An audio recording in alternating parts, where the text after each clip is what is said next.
नमस्कार। जितने भी दर्शक इस समय हमें लाइव देख रहे हैं उन सभी को मेरी तरफ से राम राम। और जो लोग इस वीडियो को बाद में भी देखेंगे उनसे मेरा ये आग्रह है कि इस वीडियो को ज़्यादा से ज़्यादा शेयर करें, क्योंकि ये वीडियो सिर्फ और सिर्फ कोरोना अगर आपको हो जाता है तो आपको क्या क्या करना है और कोरोना से बचने की क्या क्या तरीके हैं, हम आज उसके ऊपर बात करेंगे। और मेरे साथ जो एक्सपर्ट हैं आज बात करने के लिए, वो डॉक्टर साहब डॉक्टर विशाल टंडन जी हैं, गवर्नमेंट मेडिकल कॉलेज में प्रोफेसर हैं। और उनका कीमती समय हमने लिया है, क्योंकि इस समय डॉक्टर साहब जानते ही हैं कितने व्यस्त हैं, पेशेंट्स लगातार आ रहे हैं, कितनी ज़्यादा कोरोना के पेशेंट्स आ रहे हैं, दिन रात उनको देखना होता है। मैं इसलिए धन्यवाद करूंगा डॉक्टर साहब आपका, जो आपने अपना कीमती समय दिया। डॉक्टर साहब, कुछ ऐसे सवाल हैं जो लोगों में रोज़ाना उनके दिमाग में आ रहे थे और हमसे भी लोग बात करते थे और मेरे भी दिमाग में थे एज ए लेमैन। सर, मेरा एक सबसे पहला सवाल है कि अगर किसी को कोरोना हो जाता है, कोई कोरोना पॉजिटिव है, सिम्टम्स भी उनको नहीं होते हैं, तो उस समय वो क्या करे? क्या कब उनको ज़रूरत पड़ेगी एक हॉस्पिटल में जाने की, या अपने आप को घर में आइसोलेट करें? मतलब इनिशियली वो क्या करें? आशीष जी, पहले तो धन्यवाद, आपने एक प्लेटफॉर्म मुझे प्रदान किया पब्लिक अवेयरनेस के लिए।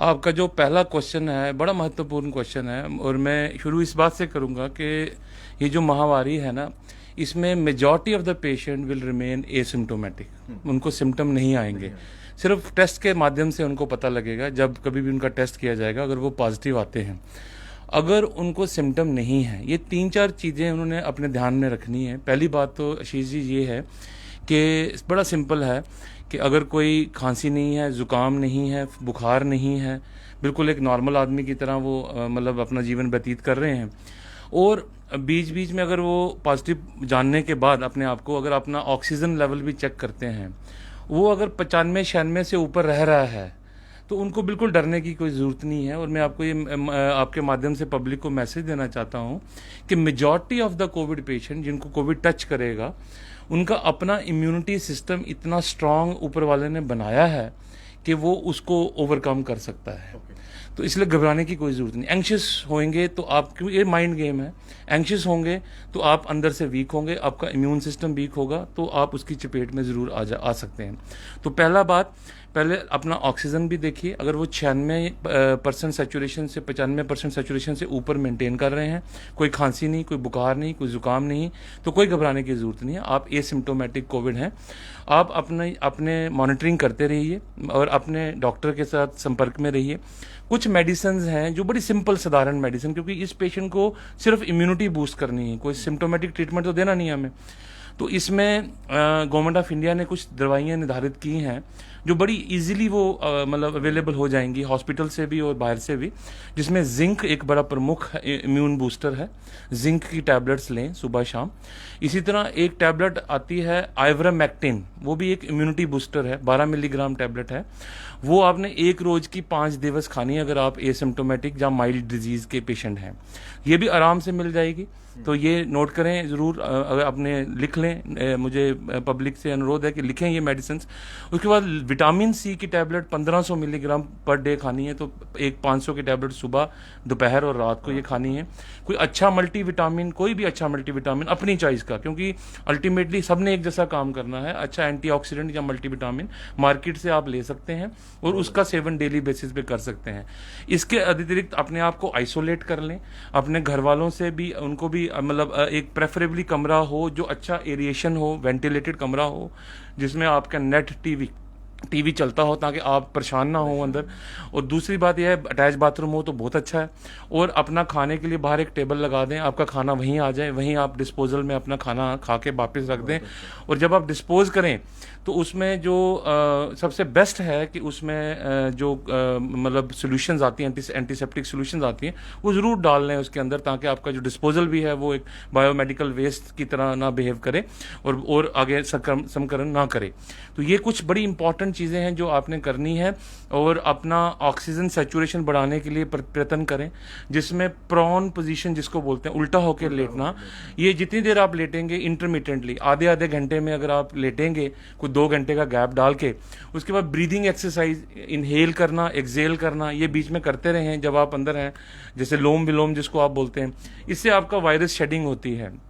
और आपका ऑक्सीजन सैचुरेशन जो है वो मेंटेन रहती है। तो ये तो एक कुछ बड़ी इंपॉर्टेंट कॉमन चीज़ें हैं जो इंसान ने करनी है, डरना नहीं है।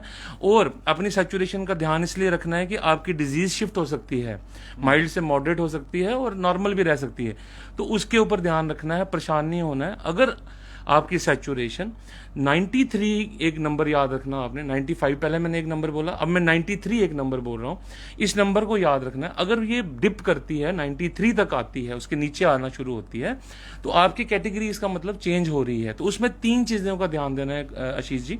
पहली चीज़, अपना सिंपल हाथ रख के छाती पे एक घड़ी में आप देखें कि आपकी रेस्पिरेशन रेट कितना है। तो रेस्पिरेशन रेट के भी 2 नंबर मैं अपनी पब्लिक को बोलना चाहता हूं, याद रखें। एक नंबर है 24, अगर आपके 24 तक रेस्पिरेटरी रेट है तो कोई घबराने की बात नहीं, नीचे है तो नॉर्मल है आप। अगर 24 और 30 के बीच में आ जाता है तो आप मॉडरेट डिजीज की तरफ जा रहे हैं, और अगर 30 के ऊपर जाता है तो then mean you are severe Covid की तरफ जा रहे हैं। तो आपने पहला तो ऑक्सीजन सैचुरेशन, इसमें मैं 2 नंबर अपनी पब्लिक को बिल्कुल याद कराना चाहता हूं। 95 से ऊपर है तो कोई घबराने की बात नहीं है। 93 और 90 के बीच में अगर है तो आप मॉडरेट डिजीज की तरफ जा रहे हैं, और अगर 90 से फॉल करती है नीचे परसिस्टेंटली तो फिर आप सीवियर डिजीज की तरफ जा रहे हैं। ये 3 नंबर मैंने याद कराया, 90 और उसके बाद 93, 93 एंड 95, ये याद रखने हैं पब्लिक ने। दूसरा, रेस्पिरेटरी रेट, सिंपल अपने हाथ रखें, यहाँ पे रेट देखें कि 1 मिनट में कितना आ रहा है आपका रेस्पिरेशन। 24।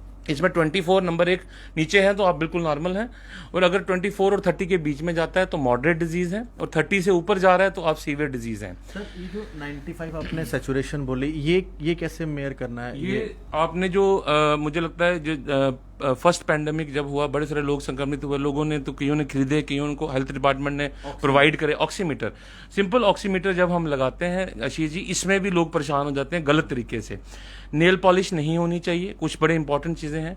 उसके बाद राइट हैंड की इंडेक्स फिंगर, ये उंगली जो है ये सबसे इंपॉर्टेंट है, इसी में लगाना है आपने, ठीक है। गीली नहीं होनी चाहिए, वेट नहीं होनी चाहिए, सैनिटाइजर नहीं लगा होना चाहिए क्योंकि रीडिंग गलत आ जाएगी। और एक स्टेडी जगह पे टेबल पे हाथ रख के, जिसमें हाथ हिलाना नहीं है, और उसमें आप रखें, और उस करने से पहले थोड़ा वार्म कर लें बिकॉज ब्लड सर्कुलेशन बढ़ जाती है आपकी। उसके बाद आप फिंगर में वो लगाएं और वेट करें, क्योंकि वो फ्लक्चुएट करती है कभी कभी, थोड़ी देर वेट करें, जब वो स्टैटिक हो जाएगी वो फिगर आपकी जो है सही फिगर है बेसिकली। तो ये बड़ा एक इंपॉर्टेंट मैसेज है। देखना कैसे है, ऑक्सीमीटर से ही देखना है। और तीसरी चीज अपना आशीष जी, मैं एक चीज बताना चाहता हूँ बड़ी इंपॉर्टेंट, कि आज क्या हो रहा है कि पब्लिक अवेयर हो गई है, तो पहले ही जब डॉक्टर से कांटेक्ट करते हैं, डॉक्टर उनको कहता है आप अपना सीटी स्कैन करवा लीजिए। तो सीटी स्कैन में भी कुछ नंबर मैं अपनी पब्लिक को याद कराना चाहता हूं ताकि उनमें कोई भ्रम ना रहे। जब वो सीटी स्कैन कराते हैं तो उसके नीचे रिपोर्ट में एक स्कोर लिखा होता है। उस स्कोर को पढ़ें और it will become very simple public के लिए कि मैं किस कैटेगरी में फॉल करता हूं और मैंने क्या करना है, लाइन ऑफ एक्शन ड्रा हो जाएगी। स्कोर में ऐसा है, जब आप सीटी स्कैन की करवा लेते हैं, पहले तो डॉक्टर की सलाह पे ही करवाइए, पहले मेरी ये रहेगी, लेकिन आप करवा लेते हैं अगर, तो उसमें आप देखते हैं, पाते हैं कि आपका स्कोर 0 to 7, ये नंबर एक याद रखें, तो कोई घबराने की जरूरत नहीं है। आप माइल्ड डिजीज में हैं, कोई मेडिसिन नहीं, जैसे मैंने आपको मेडिसिन की एक लिस्ट दी है 3-4, वही करनी है, वही चीजें आपने फॉलो करनी है घर बैठ के, तो डरने की कोई जरूरत नहीं है। 0 to 7 वो माइल्ड कैटेगरी है स्कोरिंग। दूसरी स्कोरिंग, उसके ऊपर अगर डिजीज है तो वो चले जाएगी 7 से 17, 7 to 17, ये नंबर भी याद रखना है पब्लिक ने। अगर इस नंबर में कहीं फॉल करते हैं आप, तो इसका मतलब आप मॉडरेट डिजीज में चले गए हैं। इसमें आपको अटेंशन चाहिए, चाहे वो लेवल 2 की केयर चाहिए, लेवल 2 और लेवल 1 की केयर मैं बताऊंगा क्या केयर है। लेकिन अगर आप 17 से 30 के ऊपर चले जाते हैं, 17 से मतलब 30 के बीच में जा रहे हैं, 30 मैक्सिमम स्कोर होता है, जब 30 में चले जाते हैं, 17 और 30 के बीच आप सीवियर डिजीज हैं, आपको इमीडिएटली जो है यू रिक्वायर हॉस्पिटलाइजेशन। तो ये बड़ी इंपॉर्टेंट है। 17 से 30 में अगर आपका स्कोर है तो घर में मत वेट करिए, क्योंकि घर में वेट करते हैं आप तो हमें जिसको हम ब्रॉड डेड बोलते हैं, वो बहुत कॉमन एक एंजाइटी बन जाती है। और बिलीव मी, अगर आप टाइमली उसको इंटरवेंशन करते हैं, बिना संकोच के हॉस्पिटल में अपनी अटेंशन लेते हैं, जब आप इस कैटेगरी में फॉल करते हैं, तो आपको आपकी लाइफ को कोई थ्रेट नहीं रहेगा। Majority of the patient, provided they are vaccinated also, they will come out very easily from this Covid disease. Doctor साहब, ये जानकारी बड़ी इंपॉर्टेंट थी। डॉक्टर साहब ने सिटी स्कैन की जो बात की, मेरा भी एक सवाल था इस पे छोटा सा, क्योंकि इस पे भी कई सारी बातें आप सोशल मीडिया में भी सुन रहे होंगे। डॉक्टर साहब, जो आपने सिटी स्कैन के 3 नंबर बताए, 0 to 7 है तो आपको खतरे की जरूरत नहीं है, 7 to 17 तो आप थोड़ा सा मॉडरेट अटेंशन अटेंशन चाहिए, मेडिकल एडवाइस और चाहिए। 17 से 30 आपको इमीडिएटली रश करना है हॉस्पिटल में। Hospitalize होना है, दूसरी चीज सर, एक और चीज हम सुन रहे हैं कि अगर आपको लगातार बुखार रहता है 5 दिन, तो आपको सिटी स्कैन करवाने की जरूरत है। अगर उससे ज्यादा रहता तो सिटी स्कैन, इसके अंदर थोड़ा सा बताएं। आशीष जी, बड़ा अच्छा क्वेश्चन आपने पब्लिक के लिए पूछा, क्योंकि यही क्वेश्चन पब्लिक हमें पूछती है फोन करके। इसमें पहले तो आज की डेट में जब हम पेंडेमिक में सेकेंड वेव में गए हैं और इस समय ऑलमोस्ट चैलेंजिंग फेज है और ये पीक की तरफ जा रही है, इस समय हमें पहले तो ये देखना है कि कोई भी बुखार जो है उसको हमने इतना लाइटली नहीं लेना है। और अगर बुखार 5 दिन तक आपका ठीक नॉर्मल मेडिसिन से नहीं हो रहा है, तो उसको आप ये लेके चलिए कि आपको कोविड का टेस्ट करवाना है, और सब्सिक्वेंटली जो एडवाइस रहेगी, चाहे वो सीटी स्कैन रहेगी, चाहे वो ब्लड काउंट रहेगा, वो करवाना है, ये जानने के लिए कि कोविड का बुखार तो नहीं है। 5 डे इज द ड्यूरेशन। अपने बुखार को नोट करिए घर में, जब आप नोट करिए कि किस समय आता है, क्योंकि ट्रेंड है इसका बुखार का, कब शुरू हुआ, आपको कब पता लगा, कितनी देर में मतलब हाई ग्रेड गया कि लो ग्रेड। यूजली ये हाई ग्रेड फीवर रहता है नॉर्मली, बॉडी दर्द रहेगी, पेन रहेगी, खांसी जुकाम के साथ रहेगा। लेकिन मैं एक आशीष जी, जो एटिपिकल सिम्टम आ रहे हैं, मैं उसकी तरफ आपका ध्यान पब्लिक का देना चाह रहा हूं कि ये पहले जो फर्स्ट फेज में हमने सुना कि भाई बुखार जुकाम खांसी और स्मेल चले जाना या स्वाद चले जाना, उस पर हम पकड़ते थे अपने आप को, रिकॉग्नाइज करते थे। लेकिन ये जो अब एटिपिकल स्ट्रेन है, उसके लक्षण जो हैं अब थोड़े वेरिएंट आ रहे हैं, अलग से आ रहे हैं। उसमें प्रमुख तौर पर आपका पेट खराब होना, वॉमिटिंग होना, और ये वॉमिटिंग इतनी फोर्सफुल वॉमिटिंग होएगी, दूर गिरती है वॉमिटिंग, पेशेंट को होश नहीं रहता, चक्कर आता है, और पेट में दर्द रहेगी, डायरिया वाटरी होगा, और साथ के साथ हार्ट में धड़कन बढ़ जाएगी, धड़कन बहुत तेज हो जाती है ऐसे पेशेंट की, और फिर फीवर और बाकी ये लक्षण आ भी सकते हैं, नहीं भी आ सकते हैं। तो इनिशियल प्रेजेंटेशन कभी कभी इस एटिपिकल स्ट्रेन की इस तरह भी हो रही है। तो सिंपल डायरिया जो होगा उसमें इतनी वाटरी नहीं होगा और इतनी फोर्सफुल वॉमिटिंग नहीं होगी, इसमें होगी। तो स्मेल हो, पेशेंट को हो सकता है नॉर्मल हो, खांसी हो ही ना उसको, तो उसका ध्यान ही ना जाए, तो उसको भी ध्यान में रखना है कि ये भी लक्षण जो है इस फेज में हमने देखने में मिल रहे हैं पेशेंट में, तो उनको अपना कोविड की तरफ ध्यान ले जाना है, क्योंकि ले जाएंगे तभी वो अटेंशन जो है सीख करेंगे। तो ये बहुत इंपॉर्टेंट बात है। उसके बाद जो हमारा प्रमुख तौर पे आपका प्रश्न था कि भाई हमने पता कर लिया जब भाई हमें कोविड है, तो उसके बाद नेक्स्ट क्या करना है, नेक्स्ट क्या करना है, हमने एक लेवल जो है आधारित कर दिए हैं। मेडिकल कॉलेज में भरपूर फैसिलिटी हैं। पहले तो मैं आपके माध्यम से ये मैसेज देना चाहता हूं पब्लिक को कि अश्योर्ड रहें, प्रिपेयर्डनेस बड़ी अच्छी है, ठीक है। कुछ जो मीडिया रिपोर्ट्स आती हैं उसकी तरफ मत ध्यान दें, और पॉजिटिविटी रखें और ट्रस्ट रखें। इससे बड़ा कोई ट्रस्ट नहीं हो सकता है कि हमारे हाईएस्ट जो मतलब ऑफिशियल ऑफ द स्टेट हैं, उन्होंने इस हॉस्पिटल पे ट्रस्ट जो है जताया। तो आपसे भी ये विनती है कि ट्रस्ट करें। आपके डॉक्टर, सीनियर डॉक्टर सारे जो है राउंड कर रहे हैं, और ऑक्सीजन की कोई कमी नहीं है। और उसमें कुछ चीज़ें मैं बताना चाहूँगा। तो हर पेशेंट को जो है आशीष जी एक जैसा लेवल ऑफ केयर नहीं चाहिए। तो अब रिसेंट जो हमारे मेडिकल कॉलेज में निर्धारित हुआ है, सीडी हॉस्पिटल को एक ट्रायज हॉस्पिटल बना दिया गया है। तो आपको इधर उधर जाने की जरूरत नहीं। सबसे पहले जब आपको लगता है कि मैं मॉडरेट और सीवियर डिजीज में फॉल कर रहा हूं, जब आपने रिकॉग्नाइज कर लिया 3 चीजों से जो मैंने बताई, तो पहले आप रिपोर्ट करिए सीडी हॉस्पिटल, सीधा सीडी हॉस्पिटल। इधर इमरजेंसी में भी मत आइए। वो ट्राइएज करेंगे, और वो 24/7 जो सर्विस वो चल रही है, ड्यूटी डॉक्टर्स की रोस्टर लगा हुआ है, वो ट्राइएज करेंगे, आपको असेस करेंगे। आपको अगर लगेगा उनको कि घर ही भेजना है तो घर भेज देंगे वो विद एडवाइस एंड ट्रीटमेंट। अगर उनको लगेगा कि नहीं इसको लेवल 1 ट्रीटमेंट चाहिए, लेवल 1 ट्रीटमेंट आशीष जी कहते हैं जब आपको आईसीयू की जरूरत है, जब आपको सीसीयू की इसकी जरूरत है, आइसोलेशन जो हमारा बना उसकी जरूरत है, जहां आपको एचडीयू की जरूरत है, जिसमें मतलब आप क्रिटिकल हैं पेशेंट, तो आपको वहां भेज दिया जाएगा। जहां फिर हमारे वार्ड्स जो हैं, जीएमसी में जो वार्ड्स हैं, उनको हमने सभी ऑक्सीजन के साथ, हाई फ्लो ऑक्सीजन के साथ जोड़ा है। तो उसमें चाहे वो बाईपैप पे रखना है हमें, जहां हमें ट्यूब पे रखना है, एंडोट्रेकियल ट्यूब पे रखना है, जहां फिर हमें इवन वेंटिलेटर की जरूरत पड़ती है, तो हमें उधर भेजना है उसको। लेवल 1 केयर उसको बोला जाता है। लेवल 2 में मतलब हमें उनको सीडी पे ही रखना है, जहां फिर मेटर्निटी हॉस्पिटल जो है हमारा गांधीनगर है, वो मॉडरेट कैटेगरी के पेशेंट है जिनको हॉस्पिटलाइज हॉस्पिटलाइजेशन रिक्वायर्ड है। तो मैंने आपको पहले ही बताया कि हमने कैटेगराइज कैसे करना है, माइल्ड, मॉडरेट एंड सीवियर। इसमें 3 चीजें, सैचुरेशन रहेगी, आपका रेस्पिरेटरी रेट रहेगा, आपके लक्षण रहेंगे, और तीसरा आपका जो रहेगा सीटी स्कैन की रिपोर्ट रहेगी। ये तीनों के बेसिस पे हम कैटेगराइज करते हैं और आपको पेशेंट को भेज दिया जाएगा।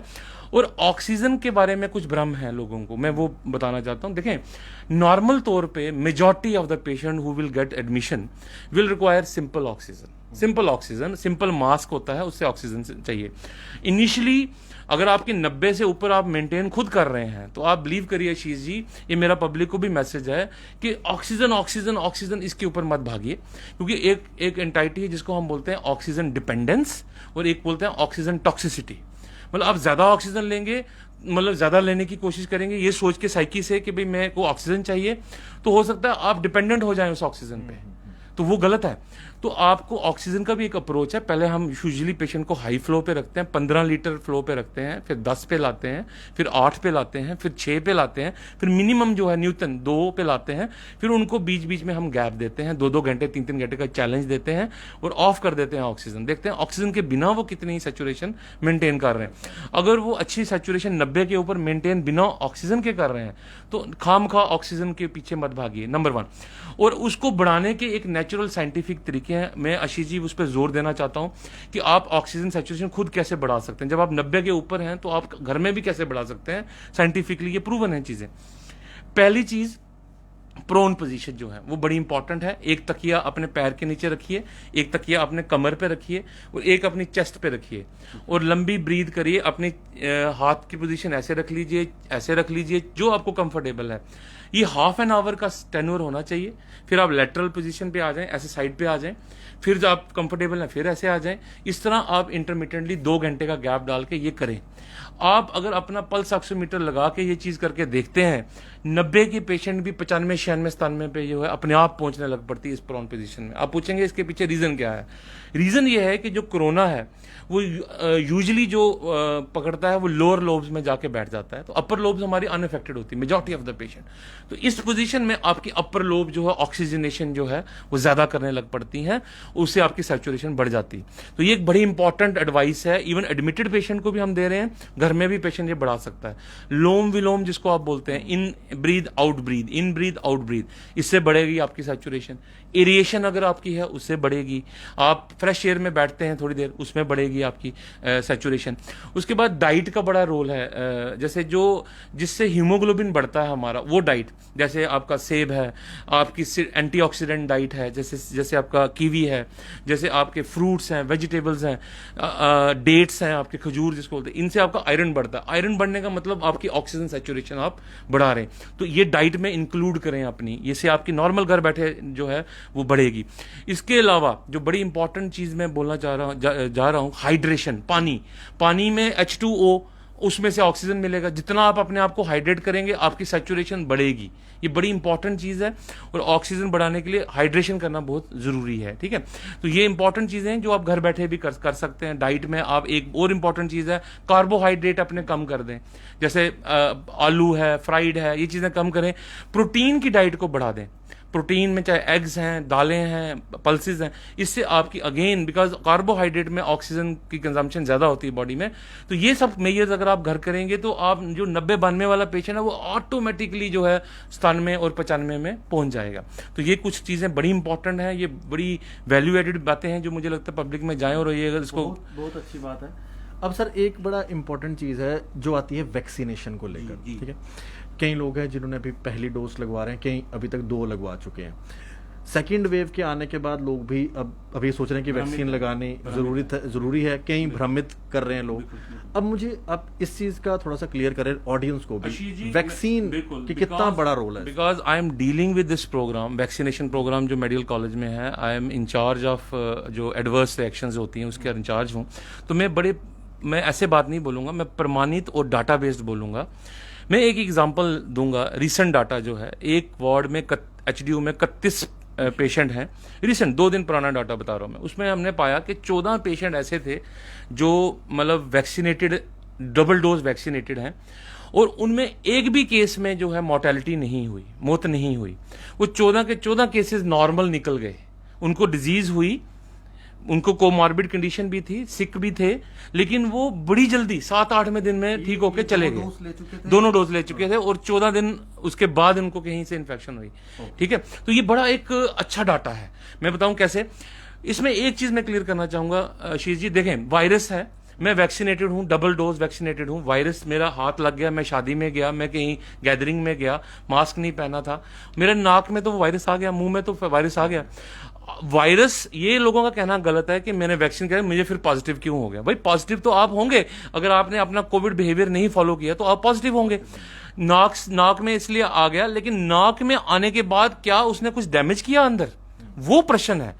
वैक्सीनेशन उस चीज को बचाएगी, आपके इम्यून सिस्टम को इतना स्ट्रांग कर देगी कि आपके यहां आने के बाद आप पॉजिटिव भी होंगे, लेकिन अगर नहीं की होती वैक्सीनेटेड, आपकी सीवियर डिजीज होती, अब आप एसिम्टोमेटिक निकल गए, अब आप माइल्ड डिजीज में निकल गए, अब आप सीवियर डिजीज की तरफ गए ही नहीं। मैं आपको एग्जांपल दी, जो 14 पेशेंट थे उनको कोई प्रॉब्लम नहीं हुई, जो डेथ्स हो रही वो उन पेशेंट में ज्यादा हो रही जो नॉन वैक्सीनेटेड है। तो मैं हाथ जोड़ के सबसे विनती करता हूं, this is the high time. और गवर्नमेंट ने अब ये अनाउंस किया कि 20 तारीख के बाद मुझे लगता है ये एक्सटेंड हो जाएगा, इसको भी जो 18+ जो लोग हैं वो भी आए, और जितने लोग वैक्सीनेशन करेंगे, एक तो हम चेन रोकेंगे आशीष जी। चेन रोकने के बाद देखें म्यूटेशन कैसे होती है, जब ट्रांसमिशन होती जा रही है तो म्यूटेट हो जाएगा। अगर मैंने चेन रोक दी, मैं वैक्सीनेटेड हूं तो मुझे आया, लेकिन मतलब आपसे आप पॉजिटिव थे, मुझे आप दे नहीं पाए, लेकिन ठीक है ना, तो मुझे कुछ डैमेज भी नहीं कर पाए, मेरा आपका वायरस यहीं आया और यहीं खत्म हो गया, मेरे इम्यूनिटी ने वहीं किल कर दिया, तो म्यूटेशन का सवाल ही नहीं होता। जब मैं आगे ट्रांसमिशन करूंगा तो म्यूटेशन होगी और डेंजरस डिजीज पैदा होगी। तो एक तो ये चीज ट्रांसमिशन रोकेगा, एक म्यूटेशन नहीं होगी, और तीसरा आपका आउटकम बड़ा अच्छा होगा। ये आप लेके चलें, और सिक पेशेंट भी जो है वो बचेंगे और इससे इसकी चपेट में नहीं आएंगे। तो इसलिए वैक्सीन लगाना बहुत जरूरी है। सर बिल्कुल आखिर में मैं 2 सवाल आपसे पूछना चाहूँगा। एक तो जो अभी मेरी ऑडियंस भी बार बार पूछ रही है और ये मेरे दिमाग में भी था, जो प्रेग्नेंट लेडीज़ है, प्रेग्नेंट लेडीज़ इस कोरोना से बचने के लिए सबसे बड़ा काम क्या करें, और दूसरा क्या ये वैक्सीन ले सकती हैं जो प्रेग्नेंट लेडीज़ हैं? देखिए, जो अभी प्रेगनेंसी के ऊपर डाटा है वैक्सीन का, वो अभी मतलब क्योंकि आपको पता है ये शोध चल रहा है अभी, ये हमने फेज़ 3 और फेज़ 4 ट्रायल जो है दिए। तो वैक्सीन का ऐसा है, पहले तो उनको ऑल कोविड जो बिहेवियर है, अप्रोप्रिएट बिहेवियर वो फॉलो करने हैं, अपनी इम्यूनिटी को स्ट्रांग रखना है, क्योंकि प्रेगनेंसी एक ऐसी स्टेट है जिसमें जब बच्चा पेट में आता है तो बॉडी उसको रिजेक्ट ना करे, उस बच्चे को रिजेक्ट ना करे, बॉडी का इम्यूनिटी थोड़ी सुप्रेस्ड होती है, जिसको हम बोलते हैं body is in the state of immunosuppression. तो वो ज़्यादा डेंजरस होता है प्रेगनेंसी, इसलिए वनरेबल हाई रिस्क ग्रुप है। तो हमें इसमें एक्स्ट्रा केयरफुल होना है, कोई बाहर की चीज़ नहीं खानी, किसी बाहर के बंदे से कांटेक्ट में नहीं आना है, ठीक है, और आप पूरे अप्रोप्रिएट बिहेवियर करें।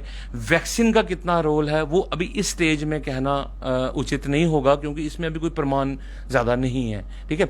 लेकिन vaccine in pregnancy, I think time will tell, थोड़े दिनों में इसका जो हमें डिटेल जब पता लगेगी, I think we can share with our public. आज की डेट में कोविड अप्रोप्रिएट बिहेवियर ही आंसर है, जितना हम अपना बचाव करेंगे उतना ही अच्छा रहेगा। ओके सर, एक ना लोगों में ना एक और थोड़ा सा ना भ्रम रहता है कि जैसे ही उनको हॉस्पिटलाइज होना है तो वो पहले पता करेंगे यहाँ वेंटिलेटर है या नहीं।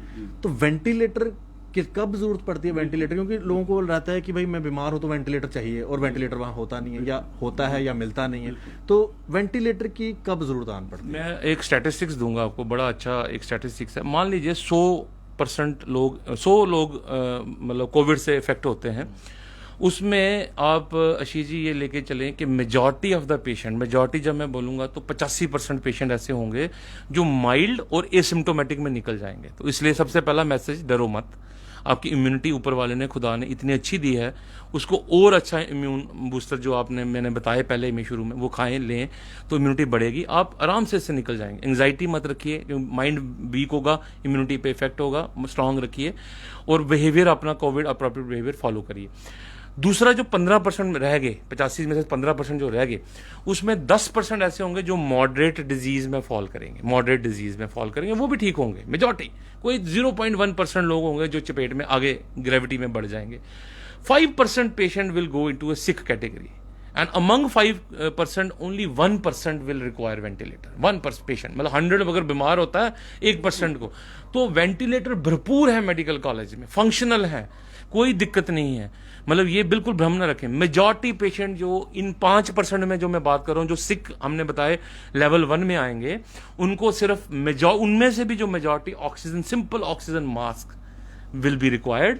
उसमें से भी जो थोड़े बहुत पेशेंट होंगे उनको हमें जो है बाईपैप जरूरत पड़ेगी या एंडोट्रैकियल ट्यूब की जरूरत पड़ेगी। वेंटिलेटर 100 में से 1% एक पेशेंट को जो है जरूरत पड़ेगी, इसलिए वेंटिलेटर की कोई चिंता नहीं करें, वेंटिलेटर की जरूरत नहीं है, ऑक्सीजन एडिक्वेट है। हाँ, एक चीज मैं बोलना चाहूंगा, जो मतलब 2 पेशेंट्स को जो हॉस्पिटल में आते हैं, ये अटेंडेंट्स जो हैं उनको ये चाहिए जब वो कोविड एरिया में हैं तो वो कैंटीन में ना जाएं बिना, मतलब देखें, वही ग्लव्स, वही मास्क, वही ड्रेस पहन के, प्रोटेक्टिव गियर पहन के कैंटीन में जाएंगे तो वो फैलाएंगे। दूसरी मेरी उनके लिए एडवाइस है कि आप लेबॉर्ट्री में रिपोर्ट लेने जा रहे हैं, आप किसी और को भेजिए, जो बंदा अंदर नहीं गया है, जो कोविड एरिया में नहीं गया है, उसको भेजिए, वो जाएगा, कलेक्ट करेगा रिपोर्ट। जो हॉस्पिटल अथॉरिटीज को रिक्वेस्ट करिए, वो करेंगी।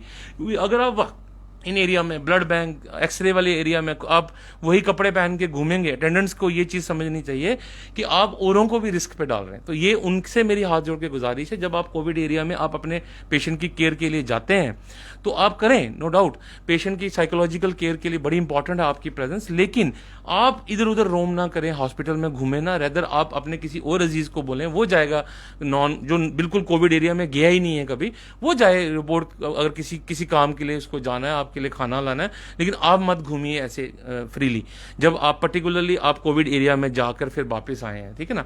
तो ये बहुत बड़ी इंपॉर्टेंट चीज है। दूसरा, ऑक्सीजन की लीकेज जो है वो कैसे प्रिवेंट की जा सकती है, बिकॉज इस समय बहुमूल्य ऑक्सीजन हमारे लिए। तो लास्ट मेरा मैसेज ये रहेगा कि जब आपका ऑक्सीजन मास्क उतारा है, जैसे मैंने बोला आपको, हम बोलते हैं 2 घंटे आप बिना ऑक्सीजन के रहिए, पर पेशेंट क्या करेंगे, ये होता है वार्ड्स में हुआ, देखते हैं हम राउंड्स में देखते हैं, वो उतार के ऐसे रख देंगे मास्क, ऑक्सीजन तो लगा हुआ है, वो हाई फ्लो में लगा हुआ है, 15 लीटर में लगा हुआ है। तो ये तो पेशेंट को देखना है, ये तो पेशेंट की समझ होनी चाहिए कि भाई मेरे को अभी चाहिए नहीं, जब मैं अब उसको बंद कर दे। बड़ा सिंपल है, वो खुद भी बंद कर सकते हैं, कोई बड़ा मुश्किल तो है नहीं, ठीक है ना। क्योंकि स्टाफ कहाँ जाएगा, स्टाफ एक जगह CPR कर रहा है, किसी को इमरजेंसी पड़ गई है, अंदर कोई सिक हो गया है, तो वो चीज बड़ी इंपॉर्टेंट। दूसरी चीज आशीष जी बड़ी इंपॉर्टेंट, जब न्यूबलाइज करते हैं ना, वो सबसे हाई रिस्क एरिया होता है, हाई रिस्क टाइम होता है। जब पेशेंट का न्यूबलाइजेशन कर रहा है, चाहे वो अटेंडेंट कर रहा है, चाहे मेरे पैरामेडिकल स्टाफ कर रहे हैं, नर्सेज कर रही हैं, मैं उनको भी एक संदेश दूंगा, ट्राई टू अंडरस्टैंड मेडिकली कि वो टाइम है, अगर आप वार्ड में सिर्फ ग्लव्स और ये पहन के भी जाते हैं और किट पहन के जाते हैं, आप प्रोटेक्टेड हैं, आप निश्चिंत रहें, कुछ नहीं होगा। लेकिन पेशेंट मेरा न्यूबलाइज हो रहा है, उसके सामने जाके मैं खड़ा हो जाता हूं, वो वेपर्स जो हैं they are highly dangerous, they can cause you covid. तो उस समय थोड़ा सा आप डिस्टेंसिंग बना के रखें, आप शुरू करें, उसके बाद आप डिस्टेंस पे आ जाएं। ये मेरे अटेंडेंट्स के लिए भी एक एडवाइस है, और मेरे पैरामेडिकल स्टाफ या टेक्नीशियंस जो वहां काम करते हैं उनके लिए भी एडवाइस है। इनके साथ इस एडवाइस के साथ मैं एक क्लियर मैसेज देना चाहता हूं, स्टाफ की कोई कमी नहीं है, स्टाफ डेडिकेटेडली काम कर रहा है, उनका मनोबल बढ़ाइए और आगे बढ़िए, उनके मनोबल को तोड़िए ना। डॉक्टर्स जो हैं वो भरपूर अपनी जान को भी रिस्क में डाल के वो वहाँ काम कर रहे हैं, वार्ड्स में भी, हाई रिस्क जोन में भी काम कर रहे हैं, ड्यूटियां दे रहे हैं, उनकी फैमिली का भी मतलब उनको ध्यान है, लेकिन वो फिर भी काम कर रहे हैं। तो ये पब्लिक को समझना बड़ा जरूरी है कि ये किस तरह हम छोटी छोटी चीजें करके जो है संक्रमण जो फैलाना की प्रक्रिया वो हम रोक सकते हैं। सर, रेमडेसिविर जो ये मेडिसिन है, इसकी एक तो कमी पूरे इंडिया में है, लोग इस इंजेक्शन के लिए डॉक्टरों के पांव पड़ रहे हैं, देखें मेडिकल एजेंसीज के पास जा रहे हैं। इस मेडिसिन का क्या रोल है, जो ये एंटीवायरल ड्रग, जो आशीष जी मैंने फिर बताया, ये फिर भ्रम फैलाने वाली बात ही है, जो लोगों में भ्रम फैल गया कि ये एक लाइफ सेविंग ड्रग है, ये बचा देगी। पहली बात मैंने आपको पहले बताया, 85% को तो चाहिए ही नहीं, माइल्ड पेशेंट है उनको तो चाहिए नहीं ये ड्रग, मॉडरेट पेशेंट को भी नहीं चाहिए। मॉडरेट पेशेंट को सिर्फ एडिशनल जो मैंने पहले ट्रीटमेंट बताई, उनको सिर्फ स्टेरॉइड चाहिए, उनको स्टेरॉइड चाहिए under the supervision of A doctor. तब कहते हैं डॉक्टर से सलाह करके आप दवाई लीजिए। उनको कुछ एंटीबायोटिक्स चाहिए, 2 एंटीबायोटिक्स के मैं जरूर नाम लेना चाहूंगा। सिफोरेक्सिम 500, ये एक ऐसी मेडिसिन है, आप ले सकते हैं, सेफ मेडिसिन है, with authority I am saying this is safe medicine, anybody can take. Doxycycline एक ऐसी सॉल्ट है जो हम बड़ा यूज कर रहे हैं, और हम देख रहे हैं कि उसको जो सेकेंडरी इन्फेक्शन है वो नहीं होती। और मॉडरेट पेशेंट में 3 दवाइयां एडिशनल हैं, बाकी सारी सेम दवाइयां उसको खानी है, और उसको एक स्टेरॉइड ऐड करना है, और स्टेरॉइड को फिर आस्ते आस्ता आस्ता टेपर करना है, 5 दिन के बाद डोज कम करना है, फिर और 5 दिन के बाद बिल्कुल बंद करना है। ये चीजें बड़ी इंपॉर्टेंट है। ये मॉडरेट डिजीज, इसमें भी दवाई नहीं चाहिए। अब जो सीवियर पेशेंट है, मैंने पहले बताया वो कितने परसेंट बोले शशि जी, मैंने 5% लोग बोले। 5% लोग में सिर्फ 1% जो लोग हैं उनको ये दवाई जो है एंटीवायरल जो आपने नाम ली रेमडेसिविर, ये चाहिए। हर एक पेशेंट को ये दवाई नहीं चाहिए। तो वो नंबर बहुत कम आ जाता है। बेसिकली वो डॉक्टर डिसाइड करेगा, और उसमें एक क्राइटेरिया है। उसमें क्राइटेरिया है कि अगर आप 10 दिन निकल गए हैं तो आपको चाहिए ही नहीं, दवाई का रोल ही नहीं। तो दवाई तो इनिशियली देनी थी, ठीक है ना। अगर आपका फीवर मोर देन 5 डेज है तब देना है। अगर आपको कोई कोमॉर्बिड कंडीशन है तब देना है। आपकी ऑक्सीजन सैचुरेशन बड़ी ड्रास्टिकली फॉल कर रही है तब देना है। ऐसे हर पेशेंट को हमने देना है। अगर आप सीटी स्कैन में आप हाई कैटेगरी में 17 और 30 के बीच में आ रहे हैं तब देना है। हर पेशेंट को तो चाहिए नहीं। अब लोगों में एक कंफ्यूजन है, क्योस है, मारा मारी है। हर एक बंदा फोन कर रहा है। अगर वो घर में बीमार होता है वो पहले फोन करके ये ट्राई कर रहा होता है कि मैं अरेंज करके रख लूं। ऐसा जरूरत ही नहीं है, आपको जरूरत ही नहीं पड़ेगी मेजॉरिटी। और लेकिन हॉस्पिटल सप्लाई में कोई कमी नहीं है। हमारी कॉर्पोरेशन JKMSCL जो कॉर्पोरेशन है उसने एडिक्वेट क्वांटिटी में, और ये मैसेज उन्होंने हर फोरम में, हमारे FC साहब ने भी दिया, हमारे जो डायरेक्टर हैं इसके कॉर्पोरेशन के उन्होंने भी दिया कि इट इज टोटली अवेलेबल, और इसके पीछे पागल ना हो, भागे ना। और जो ब्लैक मार्केटिंग का जो एक खतरा है जहां हो रही है उसको देखने के लिए हमारा ड्रग कंट्रोलर सक्षम है। वो उसको पूरा रोकथाम करेंगे। वो नजर बनाए हुए हैं, छोटी छोटी बारीक नजर बनाए हुए हैं। और हमारी जो पुलिस जो है वो भी इसके पीछे पूरी तरह से नजर बनाई ताकि इस चीज को कोई बढ़ावा ना दे। तो सवाल इतने हैं कि मैं सोच रहा था कि क्या क्या सवाल छोड़ूं। एक बिल्कुल आखिर में, आपका समय बड़ा कीमती है। वो लोग जो लोग ऑलरेडी जो जिनको कोई कोरोना पॉजिटिव नहीं है, कोई सिम्टम्स भी नहीं है, एसिम्प्टोमेटिक है, नॉन कोविड पेशेंट्स हैं, किसी को BP की प्रॉब्लम है, किसी को डायबिटीज़ की प्रॉब्लम है, किसी को हार्ट की प्रॉब्लम है, ये लोग क्या करें? मतलब क्योंकि अब तो डॉक्टर से मिलना भी मुश्किल हो गया हुआ है, इनके लिए क्या करें? बहुत अच्छा क्वेश्चन आशीष जी। देखें आशीष जी, बीइंग जो डॉक्टर प्रैक्टिस करते हैं या जो देखते हैं, जो OPDs में देखते हैं, नॉर्मल कोर्स में जो ये क्रॉनिक डिजीजेज हैं, मोस्ट कॉमनली इफेक्टेड डिजीजेज, उसमें आपने खुद ही नाम ले लिया, ब्लड प्रेशर है, डायबिटीज़ है, क्रॉनिक किडनी डिजीज़ है, ठीक है, COPD छाती की बीमारी है। तो ये सारे जो पेशेंट हैं इनको तो लंबी दवाई थायराइड की दवाई है, ये तो लंबी चलनी है, ठीक है ना। तो नॉर्मल कोर्स में भी हम जो है OPDs में इनको आइदर महीने के बाद या 3 महीने के बाद दवाई के बाद बुलाते हैं अलॉन्ग विद टेस्ट, ठीक है, नॉर्मल टेस्ट। तो पहली बात तो अगर आपका BP कंट्रोल है, अगर आपका शुगर कंट्रोल है, अगर आपका थायराइड कंट्रोल है, ठीक है, तो आपको कोई जो ट्रीटमेंट चल रही है उसको चेंज करने की जरूरत नहीं है, और डॉक्टर को भी पूछने की जरूरत नहीं है। आप कंटिन्यू करें वो मेडिसिन, क्योंकि ये 3-4 महीने का पीरियड है जो क्रिटिकल है। उसके बाद आप देखेंगे लास्ट ईयर की तरह ये फिर डिक्लाइन कर जाएगा, नॉर्मल रूटीन शुरू हो जाएगी, ठीक है। तो 2-3 महीने तक परेशान होने की जरूरत कोई नहीं, अगर आपके टेस्ट सारे नॉर्मल है। इसमें मैं फिगर्स बता देता हूँ। आपके शुगर की जो फिगर रहनी चाहिए, फास्टिंग जो शुगर है, अगर आपका 160 के नीचे रह रहा है, 160 से नीचे, नॉर्मल 80 to 120 होता है, लेकिन अगर आपका 160 से भी नीचे रह रहा है, ये नंबर याद रख लें सभी, तो it is okay, no need to worry. इसी तरह आपका अगर खाने के बाद का शुगर 180 के नीचे रह रहा है, नो नीड टू वरी, ठीक है। एक हम 3 महीने का टेस्ट करवाते हैं ग्लाइकोसाइलेटेड हीमोग्लोबिन, अगर वो आपका 6.5-7 इसके बीच भी रह रहा है तो घबराने की कोई जरूरत नहीं है। मतलब 6.5 के नीचे है तो आप सेम ट्रीटमेंट कंटिन्यू करें, कोई चेंज करने की जरूरत नहीं है, कोई घबराने की जरूरत नहीं है। इसी तरह BP का एक नंबर मैं बोलना चाहूंगा। BP का नंबर में आप 1 नॉर्मल जो हम लेते हैं 140 to 80, इसकी अगर नीचे है कोई घबराने की जरूरत नहीं, कोई चेंज करने की जरूरत नहीं। लेकिन अगर आपको और कोई बीमारी साथ में है तो इस नंबर को हम नीचे ले जाते हैं, हम 130-80 नंबर ले जाते हैं। अगर मुझे मान लो किडनी डिजीज है, मुझे हार्ट की डिजीज है, फिर मेरी BP की ये मात्रा जो है, बॉटम लाइन मात्रा मेरी 130-80 हो जाएगी, तो आपको उधर BP रखना है। तो डोज वही दवाई का कम ज्यादा किया जा सकता है। मान लीजिए आप एम्लोडिपिन 5 मिलीग्राम ले रहे हैं और आप 160 रख रहे हैं BP, तो 2.5 मिलीग्राम ऐड कर लीजिए, है ना। डॉक्टर से भी पूछ सकते हैं फोन पे टेलीफोनिकली, तो लेकिन आने की जरूरत नहीं है, मतलब इतनी सी बात के लिए। तो ये नंबर याद रखें। इसी तरह मैं किडनी डिजीज के पेशेंट की बात करूंगा, जिनको तो डायलिसिस चाहिए, तो हमने ऑलरेडी प्रोविजन रखा है। HDU में एक हमने जो रखा है, जो वो कोविड पेशेंट के लिए डायलिसिस के प्रोविजन रखा है। और जो नॉन कोविड पेशेंट है वो सुपर स्पेशलिटी में जाके रूटीन अपना करवा सकते हैं डायलिसिस अपने टाइम पे, राइट। तो इसलिए उनको भी परेशान होने की जरूरत नहीं। जो सांस के पेशेंट हैं, COPD के पेशेंट हैं, उनकी भी मेडिसिन चल रही है, तो उनको एक्स्ट्रा केयरफुल रहना है, बिकॉज वो ज्यादा प्रोन है फॉर दिस डिजीज, है ना, उनकी इम्यूनिटी जो रेस्पिरेटरी इम्यूनिटी है वो बड़ी कंप्रोमाइज्ड है, इसलिए उनको ज्यादा एहतियात देनी है और उनको तो बहुत कोशिश करनी कि कम से कम आए, वो न्यूबलाइज करते रहे टाइम टू टाइम अपना जो भी डॉक्टर ने प्रिस्क्राइब किया हुआ है, इनहेलर्स यूज करते रहे, मेडिसिन अपनी टाइम टू टाइम खाते रहे। हाँ, अगर इन नंबरों के ऊपर जा रहे हैं आप, तो पहली बात आप फिजिकल कांटेक्ट से बजाय आप टेलीफोनिक कांटेक्ट अपने डॉक्टर को करें। मैं आपको गारंटी देता हूं आपका फिजिशियन कोई ऐसा नहीं है जो आपको रिप्लाई नहीं करेगा। अगर उसके पास टाइम नहीं है तो मैं आपको बोलता हूं व्हाट्सएप करिए, उसको अपनी प्रिस्क्रिप्शन व्हाट्सएप करिए एंड उसको अपने आप को आइडेंटिफाई करवाइए कि डॉक्टर साहब मैं आपका पेशेंट हूं, मैं आपका मरीज हूं, मेरे साथ ये इस समय प्रॉब्लम चल रही है। वो उसमें प्लस माइनस 2 मिनट मैसेज में करके दे देगा, आपको कहीं इधर उधर जाने की जरूरत नहीं है। तो I think this is the approach. दूसरा, गवर्नमेंट मेडिकल कॉलेज की वेबसाइट में जाएं, आपको टेलीफोनिक नंबर्स दे रखे हैं, तो आप सीधा कांटेक्ट करें, कोई भी नंबर में कनेक्ट करें। मैं आपको लिखित कहता हूं कि कोई ना नहीं करेगा, सब समझते हैं कि इस समय क्या सिचुएशन है और ये 3 महीने की बात है, 2 या 3 महीने में ये सेटल हो जाएगा सारा and things will be back to normal hopefully. बहुत शुक्रिया सर, और बड़ी इंपॉर्टेंट जानकारी डॉक्टर विशाल टंडन जी ने जो पूरी जानकारी दी।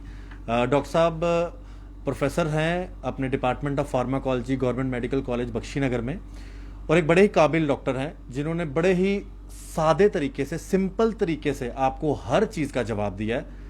तो मेरे जिन्ने भी लोग, मैं डोगरी च भी गल करना, मेरे जिन्ने भी लोग ग्रां पिंडां दे भी दिखा देन, उंदे लेई भी ये वीडियो जरूर देखो ते अपने घर के लोगों की जरूर सुनाओ कि डॉक्टर साहब पासिया ये प्रिकॉशन दस्से गए दिन, तुसें ये काम करना है जिसे कि जिसी कोरोना होंदा है या जिसी कोरोना नहीं भी होंदा है। तो जेडे लोगों की ऑलरेडी कोई दवाई लगी दी है वो अपने डॉक्टर कन्नै कंटैक्ट करी सकता है, तो घबराने की कोई गल नहीं है। तो जेडे लोग कोरोना कन्नै ग्रस्त भी हैं उन्हें भी घबराने की कोई गल नहीं है। वो कोशिश करन कि साड़ी जेड़ी नैशनल चैनल की खबरां न घट देखन और अच्छे अच्छे प्रोग्राम देखन, वैब सीरीज़ देखो, तुस फिल्मां देखो, तां जे तुहाडे दिमाग च प्रैशर घट पे ते तुस लोग ज़्यादा परेशान ना हो।